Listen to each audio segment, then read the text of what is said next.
नमस्कार दोस्तों, आज 13 मार्च के मुख्य समाचार में आपका स्वागत है, जिसमें सबसे पहली और बड़ी खबर में आपको बताएंगे कि बंगाल चुनाव में भाजपा को वोट की चोट देने की तैयारी में किसान, और यह है किसान नेताओं की रणनीति। आपको जरूर बताएंगे दोस्तों। इसी के साथ दूसरी बड़ी खबर में जिक्र होगा कि कृषि कानून समझाने पहुंचे थे मंत्री सुरेश राणा, लेकिन किसानों ने लगा दिए मुर्दाबाद के नारे, और योगेंद्र यादव ने कहा कि भाजपा को सिखाया जाए सबक। और तीसरी बड़ी खबर में जिक्र होगा कि बंगाल चुनाव में ममता बनर्जी हॉस्पिटल से डिस्चार्ज और व्हील चेयर पर करेंगी प्रचार। दोस्तों, हर एक खबर की गहराई में आपको ले जाएंगे, लेकिन उससे पहले अगर आपको भी ऐसा लगता है कि बेरोजगारी, महंगाई और किसान का मुद्दा भाजपा की मुश्किलें बंगाल के चुनाव में बढ़ा देगा, तो आप अभी इस वीडियो को लाइक कीजिए और इस लाल बटन को दबा के चैनल को फ्री में सब्सक्राइब करके घंटी बजाकर कमेंट में लिखिए जय हिंद। दोस्तों, रुक करते हैं तमाम बड़ी खबरों की तरफ। बंगाल चुनाव में बीजेपी को वोट की चोट देने की तैयारी में किसान, यह है किसान नेताओं की रणनीति। जी हां दोस्तों, पश्चिम बंगाल चुनाव में बीजेपी के खिलाफ संयुक्त किसान मोर्चा के नेताओं की एक टीम कोलकाता में है। कोलकाता में शुक्रवार को संयुक्त मोर्चा के नेताओं ने विधानसभा चुनाव में भाजपा पर वोट से चोट पहुंचाने की अपील की। इसके लिए वे लगातार कार्यक्रम कर रहे हैं। पहले दिन संवाददाता सम्मेलन के बाद मेयो रोड से जुलूस निकालकर किसान नेता रामलीला पार्क में किसान आंदोलन के लिए लोगों से समर्थन मांगा। इसके बाद देर शाम भवानीपुर स्थित खालसा स्कूल के सभागार में बुद्धिजीवियों के साथ बैठकर कृषि कानूनों को क्यों वापस लिया जाए, इस पर चर्चा की। लोगों से मुखातिब किसान नेता बलवीर सिंह राजेवाल ने कहा कि अपने हक की आवाज बुलंद करने व भावी पीढ़ी के भविष्य का ख्याल रखते हुए किसान पिछले 105 दिनों से दिल्ली की सीमा पर डटे हुए हैं। उसके पहले आंदोलनरत किसान 2.5 महीने तक रेल की पटरियों पर बैठे रहे। उन्होंने केंद्र सरकार पर झूठ बोलने का आरोप लगाया और कहा कि सरकार सोचती है कि थककर किसान अपना आंदोलन वापस ले लेंगे, लेकिन हकीकत ये है कि किसान जब तक कृषि बिल को कृषि कानून वापस नहीं होंगे, किसान आंदोलन पर डटे रहेंगे। उन्होंने कहा कि बदली हुई रणनीति के तहत किसानों ने तय किया है कि हर गांव से 10 लोग आंदोलन स्थल पर डटे रहेंगे। यह लोग तब तक वापस नहीं हटेंगे जब तक उतनी ही संख्या में उनके गांव के से दूसरे किसान नहीं आ जाते हैं, क्योंकि किसानों को पता है कि मोदी सरकार सब कुछ बेच दो की नीति पर चलते हुए सरकारी संपत्तियों को अपने करीबी उद्योगपतियों को देना चाहती है। लिहाजा इस सरकार को हटाने के लिए जिन राज्यों में चुनाव चल रहा है, वहां पर वह लोग जा रहे हैं और लोगों से अपील कर रहे हैं कि भाजपा को वोट से चोट पहुंचाए ताकि उसकी अक्ल ठिकाने लगे। इसलिए भाजपा को हराने वाले उम्मीदवारों को आप अपना वोट दें। किसान नेता योगेंद्र यादव ने कहा कि पश्चिम बंगाल के किसानों के प्रति आंदोलनरत किसानों का पत्र लेकर आए हैं। पत्र में किसानों ने अपील की है कि यहाँ के किसान उनके आंदोलन में सक्रिय रूप से जुड़े ताकि भाजपा को हराया जा सके, क्योंकि अभी तक बंगाल देश के लोगों को नई दिशा दिखाते आ रहा। रुख करते हैं अगली खबर की तरफ। कृषि कानून समझाने पहुंचे थे मंत्री सुरेश राणा, किसानों ने लगाए मुर्दाबाद के नारे। योगेंद्र यादव ने कहा बीजेपी को सिखाया जाए सबक। जी हाँ दोस्तों, उत्तर प्रदेश के शामली में मंत्री सुरेश राणा को किसानों के विरोध का सामना करना पड़ा। दरअसल वह स्थानीय लोगों को 3 कृषि कानून समझाने पहुंचे थे। हालांकि उनका वहां जाना मुश्किल देह साबित हुआ। मौके पर उनके खिलाफ किसानों ने नारेबाजी कर मुर्दाबाद के नारे लगाए। घटना से जुड़ा एक वीडियो भी कुछ समाचार चैनलों के जरिए आया। रात के वक्त की इस क्लिप में कुछ लोगों की भीड़ नारेबाजी करते नजर आ रही थी। उधर विभिन्न किसान संघों के संगठन संयुक्त किसान मोर्चा ने शुक्रवार को पश्चिम बंगाल के किसानों और अन्य लोगों से आगामी विधानसभा चुनाव में भाजपा को वोट नहीं देने का अनुरोध किया। मोर्चा ने कहा कि चुनावी हार केंद्र की भाजपा नीति सरकार को तीनों नए कृषि कानूनों को वापस लेने के लिए मजबूर करेगी। एसकेएम नेता योगेंद्र यादव ने संवाददाताओं से कहा, हम किसी भी पार्टी का समर्थन नहीं कर रहे हैं या लोगों से यह नहीं कह रहे हैं कि वे किसे वोट दें, लेकिन हमारी एकमात्र अपील है कि भाजपा को सबक सिखाया जाए। एसकेएम ने एक पत्र भी जारी किया जिसमें राज्य के किसानों से भाजपा को वोट नहीं देने का आग्रह किया गया है। मोर्चा ने पत्र में कहा कि चुनाव में हार से केंद्र सरकार कृषि कानूनों को रद्द करने के लिए मजबूर होगी। सामाजिक कार्यकर्ता मेधा पाटकर ने भाजपा पर देश कुछ कॉरपोरेटों को बेचने की कोशिश करने का आरोप लगाया और लोगों से अपने मताधिकार का प्रयोग सावधानी पूर्वक करने का आग्रह किया। किसानों के आंदोलन को अपमानित करने के लिए केंद्र की निंदा करते हुए पाटकर ने आरोप लगाया कि ब्रिटिश शासकों ने भी ऐसे कृत्यों का सहारा नहीं लिया जैसा वर्तमान सरकार कर रही है। उन्होंने पश्चिम बंगाल विधानसभा में कृषि कानूनों के खिलाफ प्रस्ताव पारित किए जाने का स्वागत किया। रुख करते हैं अगली खबर की तरफ। बंगाल चुनाव, सीएम ममता हॉस्पिटल से डिस्चार्ज, व्हील चेयर पर करेंगी प्रचार। जी हाँ दोस्तों, पश्चिम बंगाल की मुख्यमंत्री ममता बनर्जी को अस्पताल से छुट्टी दे दी गई है। पैर में चोट लगने के चलते सीएम व्हील चेयर पर है। इससे पहले नंदीग्राम में चुनाव प्रचार के दौरान सीएम ममता चोटिल हो गई थी। ममता ने दावा किया था कि उनको धक्का दिया गया, जिसके बाद उनके पैर में चोट आ गई। अस्पताल के बयान के मुताबिक ममता की हालत में सुधार है। सीएम के आग्रह पर उन्हें डिस्चार्ज किया गया है। अस्पताल का कहना है कि फिलहाल सीएम को व्हील चेयर का ही इस्तेमाल करना होगा। सीएम अपने वाहन से कालीघाट स्थित आवास के लिए रवाना हुई। उनके भतीजे अभिषेक बनर्जी, पार्टी के सहयोगी और राज्य के मंत्री फरहाद हाकिम भी अस्पताल में मौजूद थे। चिकित्सक ने कहा उनकी हालत काफी सुधरी है और उन्होंने बार बार अस्पताल से छुट्टी देने पर जोर दिया।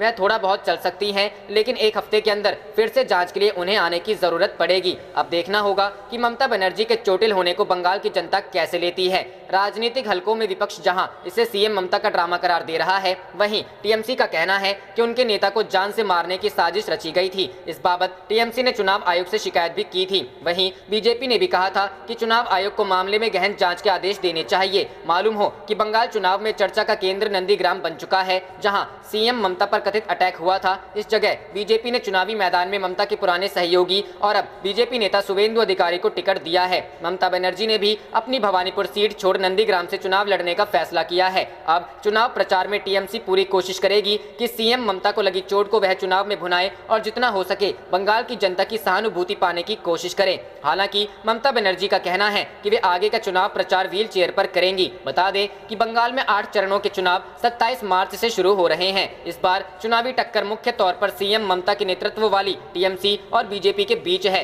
बीजेपी ने राज्य चुनाव जीतने के लिए पूरी जान झोंक दी है। पार्टी ने जहां बड़ी संख्या में टीएमसी के नेताओं को अपने पाले में लाने का काम किया है, वहीं पीएम मोदी समेत अमित शाह और जेपी नड्डा जैसे दिग्गजों को चुनावी मैदान में प्रचार के लिए उतारा हुआ है। रुख करते हैं अगली खबर की तरफ। बंगाल चुनाव 2021। बंगाल में रामायण के बाद अब महाभारत। भांजे ने मामा को किया चैलेंज, कहा तीसरी बार भी हराऊंगा। जी हां दोस्तों, बंगाल विधानसभा चुनाव में कहीं जय श्री राम का नारा गूंज रहा है तो कहीं किसी को विभीषण बताया जा रहा है। अब तक तो बंगाल चुनाव में रामायण के किरदारों के नाम आ रहे थे, पर अब इसमें महाभारत की भी एंट्री हो गई है। दरअसल झारग्राम के न्यायग्राम विधानसभा सीट पर चुनावी लड़ाई मामा और भांजे के बीच हो रही है। मामा भांजे के बीच शुरू हुए इस महाभारत को देखने के लिए जनता भी उत्साहित है। न्यायग्राम विधानसभा सीट की लड़ाई इसलिए मजेदार हो चली है क्योंकि इस सीट पर बीजेपी की टिकट पर मामा लड़ रहे हैं, तो वहीं दूसरी तरफ टीएमसी की टिकट पर भांजा चुनावी मैदान में ताल ठोक रहा है। भांजा इस बार भी मामा को पटकनी देकर जीत की हैट्रिक बनाने के लिए तैयार है। यहां से टीएमसी कैंडिडेट दुलाल मुर्मू ने अपने मामा और बीजेपी उम्मीदवार बुकुल मुर्मू को 2 बार हराया है और विधायक बन चुके हैं। जीत की हैट्रिक बनाने को लेकर दुलाल मुर्मू उत्साहित हैं, इसलिए इस बार उन्होंने फिर से अपने मामा को चैलेंज किया है। इस बीच चुनाव प्रचार के लिए शुक्रवार को टीएमसी कैंडिडेट दुलाल मुर्मू के समर्थन में समर्थकों ने झारग्राम जिले के नयाग्राम विधानसभा क्षेत्र के गोपी बल्लभपुर 2 नंबर ब्लॉक के कुलियाना, 4 नंबर अचल, आंगड़बनी, मलिंचा सहित कई इलाकों में रैली निकाली। इसके बाद खड़पड़िया इलाके में टीएमसी की सभा का भी आयोजन किया गया। सभा में दुलाल मुर्मू ने अपने मामा को ललकारते हुए कहा कि पिछली बार की तरह इस बार भी भाजपा उम्मीदवार बकुल मुर्मू को हराऊंगा और जीत की हैट्रिक करूंगा। वहीं झारग्राम विधानसभा के टीएमसी कैंडिडेट वीर बहा हांसदा ने भी शुक्रवार की सुबह झारग्राम शहर और दही जुड़ी इलाके में चुनाव प्रचार किया। आदिवासी प्रथा के अनुसार वीर बहा हांसदा का सम्मान किया गया। वीर बहा हांसदा इस क्षेत्र से 3 बार चुनाव हार चुके हैं, पर इस बार उन्होंने जीत की उम्मीद जताई है। रुख करते हैं अगली खबर की तरफ। उत्तर प्रदेश में पंचायत चुनावों पर ब्रेक। इलाहाबाद हाईकोर्ट ने आरक्षण प्रक्रिया पर लगाई रोक। जी हां दोस्तों, उत्तर प्रदेश में पंचायत चुनावों को लेकर बड़ी खबर सामने आई है। शुक्रवार को इलाहाबाद हाईकोर्ट ने इन चुनावों के लिए आरक्षण प्रक्रिया पर रोक लगा दी है।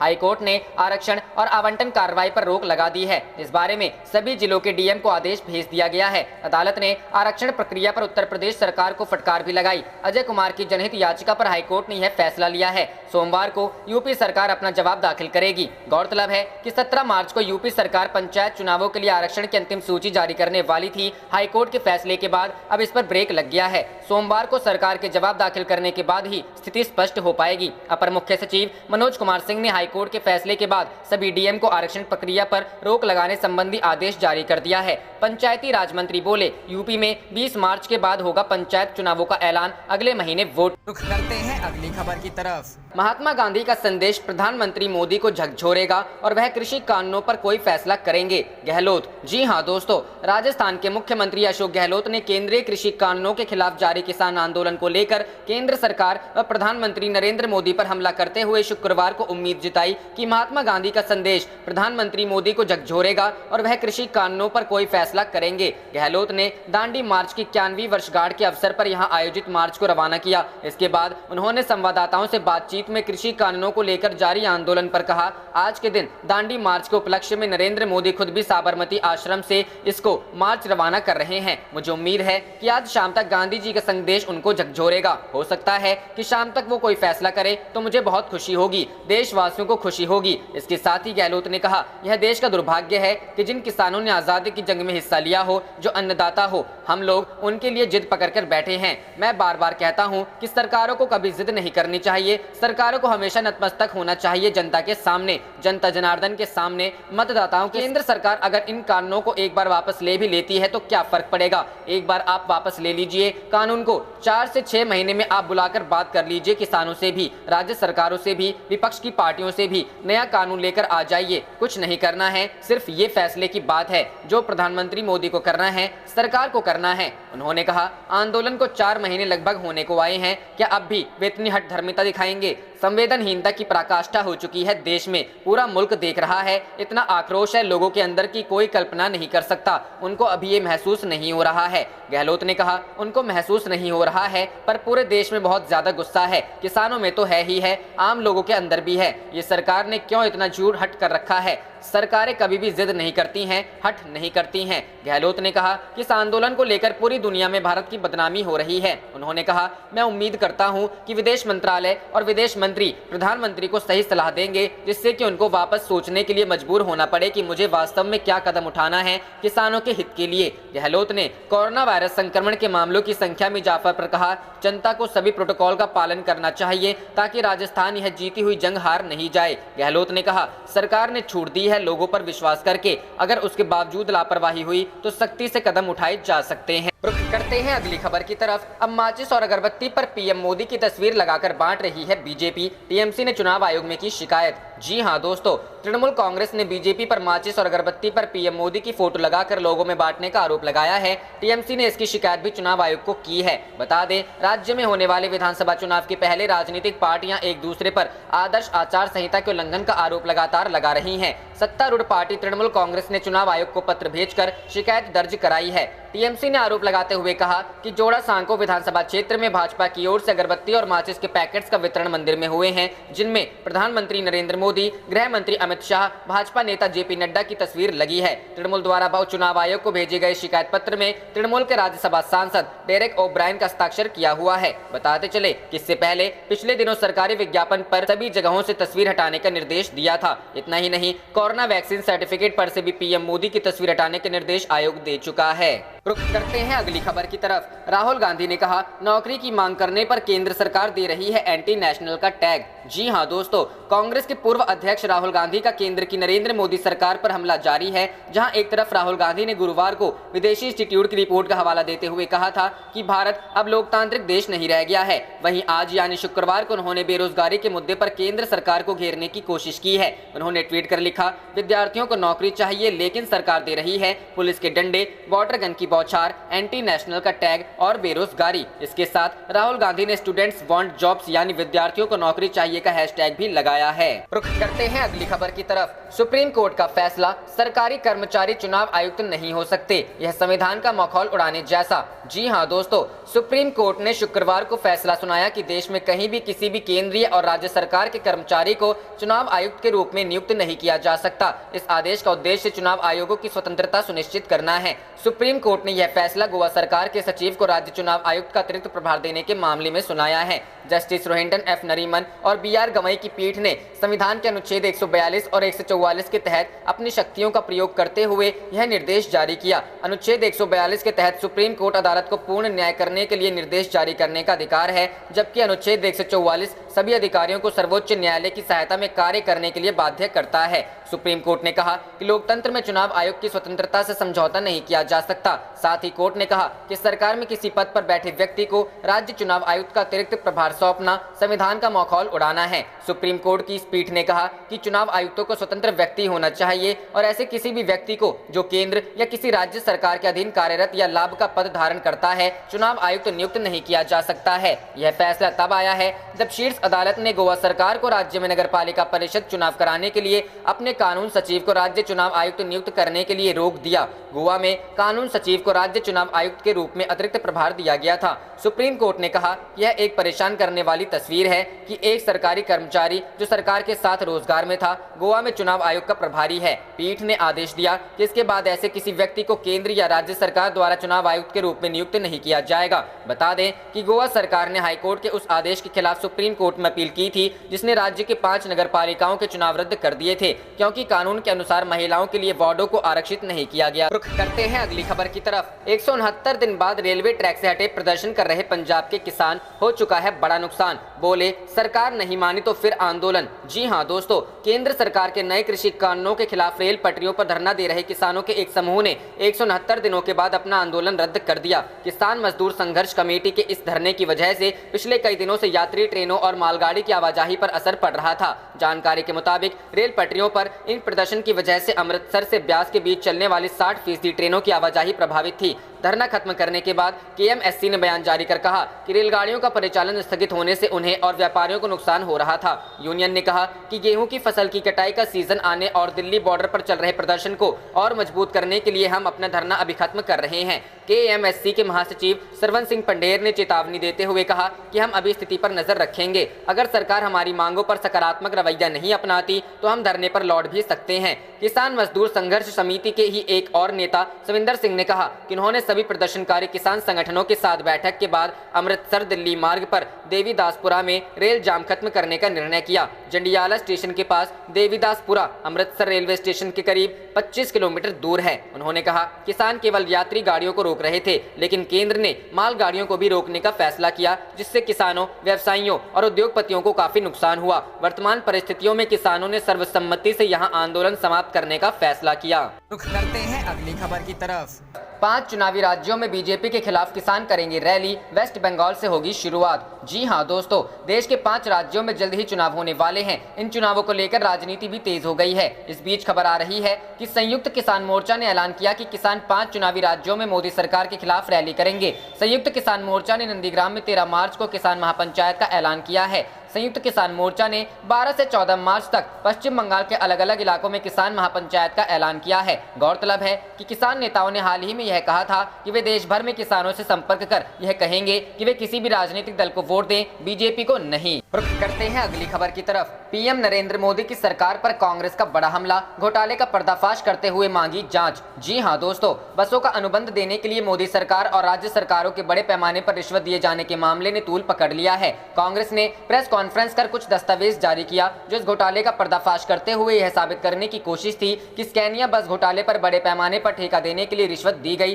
जिसका खुलासा स्कैंडवेन की रिपोर्ट के बाद साबित होने का दावा किया गया है। कांग्रेस की प्रवक्ता सुप्रिया श्रीनेत ने दस्तावेजी सबूत पेश करते हुए प्रधानमंत्री मोदी से पूछा, न खाऊंगा न खाने दूंगा का आपका नारा कहां है? इस घोटाले पर प्रधानमंत्री मोदी और उनकी सरकार खामोश क्यों है? कांग्रेस ने इसे एक बड़ा घोटाला बताते हुए पूरे मामले की जांच कराने और खुलासा करने की भी मांग की। पार्टी ने नितिन गडकरी, वसुंधरा राजे, प्रधानमंत्री नरेंद्र मोदी, रविशंकर प्रसाद, अनंत गीते सहित दूसरे उन नेताओं के वह चित्र जारी किए हैं जिनमें स्क्वाड इंडिया के अधिकारियों के साथ बसों के अनुबंध को लेकर चर्चा करने के संकेत मिलते हैं। इन चित्रों में उन बसों की भी तस्वीरें हैं जिनके लिए अनुबंध किया जाना था। हालांकि पार्टी ने अभी इस बात का खुलासा नहीं किया है कि बसों के इस अनुबंध में कितनी बड़ी रकम का घोटाला किया गया और किस किस मुख्यमंत्री को कितनी कितनी रकम घूस के तौर पर दी गई। रुख करते हैं अगली खबर की तरफ। सीएम ममता का वीडियो संदेश, जल्द लौटूंगी, जरूरत पड़ी तो व्हील चेयर पर करूंगी रैली। जी हां दोस्तों, विधानसभा चुनाव के मद्देनजर पश्चिम बंगाल के नंदीग्राम में नामांकन दाखिल करने पहुंची मुख्यमंत्री ममता बनर्जी पर बुधवार शाम कथित रूप से कुछ अज्ञात लोगों ने हमला कर दिया। इस हादसे में टीएमसी प्रमुख और सीएम ममता को काफी चोटें आई, जिसके बाद उन्हें कोलकाता के एसएसकेएम अस्पताल में भर्ती कराया गया। गुरुवार को ममता बनर्जी ने अस्पताल से एक वीडियो संदेश जारी कर समर्थकों को अपनी सेहत की जानकारी दी और उनसे शांति बनाए रखने की अपील की है। अपने वीडियो संदेश में मुख्यमंत्री ममता बनर्जी ने अपने कार्यकर्ताओं से कहा है कि वह कुछ ऐसा न करें जिससे प्रदेश का माहौल खराब हो। उन्होंने टीएमसी कार्यकर्ताओं से शांति बनाए रखने की अपील की है। इसके अलावा अपने वीडियो में ममता बनर्जी ने कहा कि वह ठीक होते ही चुनाव के लिए व्हील चेयर कर कैंपेन करेंगी। अपनी सेहत की जानकारी देते हुए बंगाल की सीएम ने कहा, मेरे सिर में काफी दर्द है, बीते दिन मैं लोगों का अभिवादन स्वीकार कर रही थी, तभी उनके पैर में चोट लग गई। वीडियो में देखा जा सकता है कि सीएम ममता बनर्जी अस्पताल के बेड पर लेटी हुई हैं, उनके बाएं पैर में प्लास्टर बंधा हुआ है। बंगाली में बोलते हुए ममता बनर्जी कहती हैं, मुझे हाथ पैर और लिगामेंट में चोटें लगी हैं। मैं कार के पास खड़ी थी जब मुझे कल धक्का दिया गया था। मैं जल्द ही कोलकाता से रवाना हो जाऊंगी। बता दें कि बुधवार को घायल अवस्था में मीडिया से बात करते हुए उन्होंने दावा किया था कि यह हमला जानबूझकर कराया गया है, यह एक राजनीतिक साजिश है। वहीं बीजेपी और कांग्रेस ने इस हमले को ममता बनर्जी का ही सियासी पाखंड बताया है। रुख करते हैं अगली खबर की तरफ। डेमोक्रेसी रिपोर्ट का हवाला दे बोले राहुल गांधी, भारत अब लोकतांत्रिक देश नहीं रहा। जी हां दोस्तों, केंद्र सरकार पर लगातार हमला बोलने वाले कांग्रेस के पूर्व अध्यक्ष और केरल के वायनाड से सांसद राहुल गांधी ने गुरुवार को कहा है कि भारत अब लोकतांत्रिक देश नहीं रहा। उन्होंने डेमोक्रेसी से संबंधित एक रिपोर्ट का हवाला देते हुए यह ट्वीट किया। कांग्रेस नेता राहुल गांधी ने एक न्यूज रिपोर्ट का स्क्रीनशॉट ट्वीट किया। इसमें स्वीडन इंस्टीट्यूट को डेमोक्रेसी रिपोर्ट के हवाले से कहा गया है कि भारत पाकिस्तान की तरह एक ऑटोक्रेटिक देश बन गया है। यह बांग्लादेश से भी खराब है। रिपोर्ट में कहा गया है कि फ्रीडम हाउस रिपोर्ट द्वारा भारत को आंशिक रूप से स्वतंत्र बताने के बाद अब वी डेम इंस्टीट्यूट की डेमोक्रेसी रिपोर्ट ने भारत को डाउनग्रेड करते हुए दुनिया की सबसे बड़ी डेमोक्रेसी से इलेक्टोरल ऑटोक्रेसी कर दिया है। आप देख रहे थे आपका अपना चैनल जय हिंद जय भारत।